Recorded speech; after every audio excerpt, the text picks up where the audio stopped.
Hello everyone and welcome. Today I want to talk to you about my new pen, the Wren from Tom's Studio.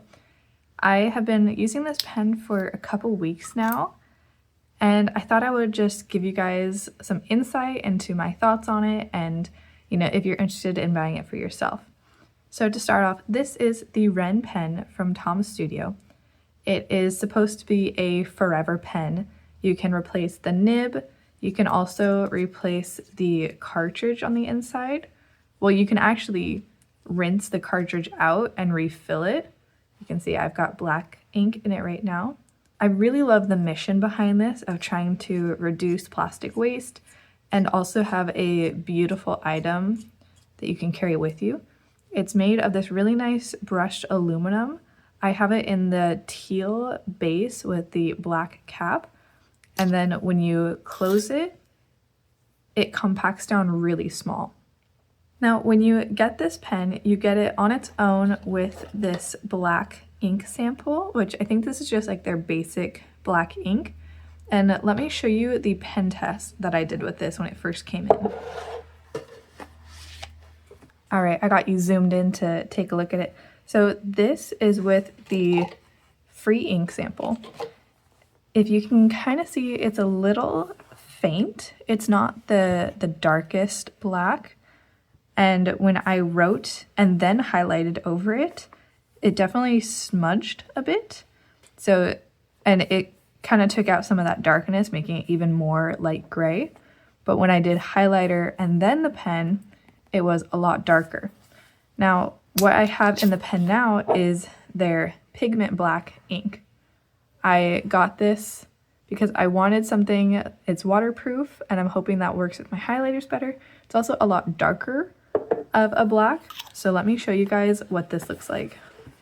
Now, one thing I will say I've noticed is you have to get this pen going, so I've just been scribbling on one page of my notebook to get the pen flowing, which I did ask their customer service about this before I ordered their ink, and they said there is a possibility that you'll need to get it started each time that you're about to write, or like moisten it a little bit with some water before you start going. I found just scribbling for a bit tends to get the ink flowing, and it's fine.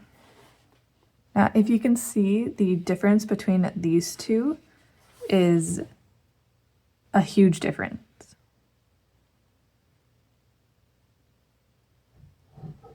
There, I did it side by side so you can see. The freebie sample, much lighter than the pigmented black.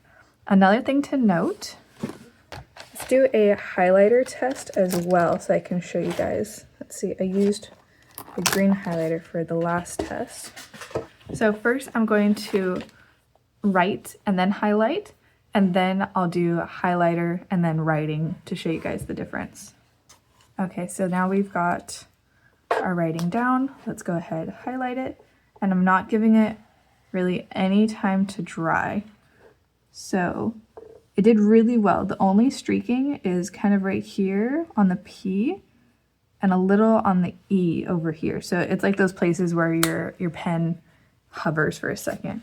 And so then if we do highlighting first, it's much bolder when you do the writing on top of the highlighter. But personally, I really like to highlight after because I never know how much space to highlight or just kind of that stuff. I like to go in after the fact when it comes to writing.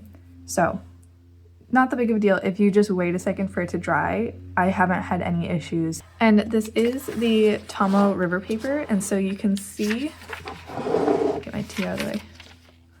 Not too bad of the ghosting. You kind of get ghosting no matter what, but this pen up here, this is a uni pen for example, this is a uni pen. I also have the Sharpie S gel, the Top Ball, V-Ball, and those are all pretty good. The uni pen's the only one that really bled through. I think it's a felt tip, which might be why, but the Tom Studio Wren, no issue there. Now, I will say it does get to be a little bit annoying having to scribble to get your writing started each time. So if that's something that bothers you, the regular ink, I've never had to scribble first. It's only with the pigmented ink that I had to do that. Another thing I will mention, at first, it took me a second to get used to writing with this little lip right here. The way I hold my pen, I kind of had to adjust my grip because this lip was rubbing on my finger.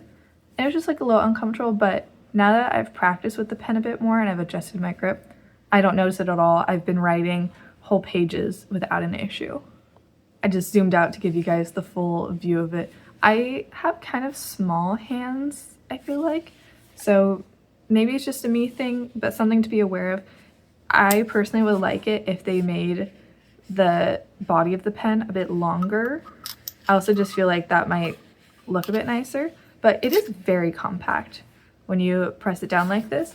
I have been keeping my pen on a loop at the top of my notebook here, and so I'll just push it through like this, and it's very compact, out of the way.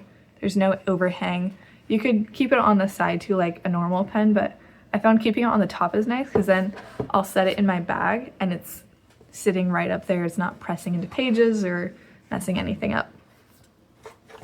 Now these are things that we bought after the fact. My fiance got me the nib replacements. This is what they look like for when your nib gets damaged or worn out. So far, I've noticed the way I write, I have one side that's like a little scratchier than the other just from my writing pattern. So this came in a 3-pack. So I've got plenty of these for when those wear out. And I think if you are switching out your ink, you can get a new nib also, or pen tip. I don't know if they call it a nib or a tip. And then another thing that I got when I got this ink is more of the cartridges. So this is what they look like. This is what it looks like brand new, never been used before. This is the cartridge that I had the original sample ink in when I first got my pen. I ran it under tap water and rinsed it out as best I could. I might be able to rinse it out more. Maybe it's dried in here and it's lost forever, but I will try to refill this again at some point, but I didn't have a sealed container to keep it in because you don't want these to dry out. And these were pretty inexpensive. I think it was only like a couple dollars to get these extra refill containers. And I really want to start experimenting with different colors of ink. They have some really beautiful ink on their website. I think one of them is called Mallard. It's like this gorgeous dark green, and I think that'd be cool. I've only ever written with black ink, but I think colored ink might be a fun experiment. Now, currently, as I'm filming this video, this pen goes for $45, which is a little expensive for a pen, but not bad in the realm of like fountain pens and things like that.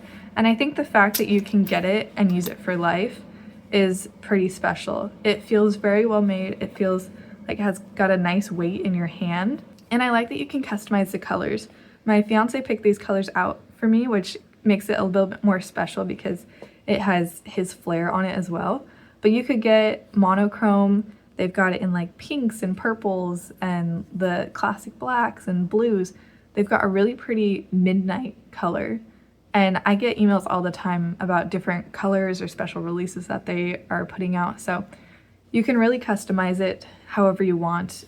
Both the body and the cap, you can choose different colors to go with these.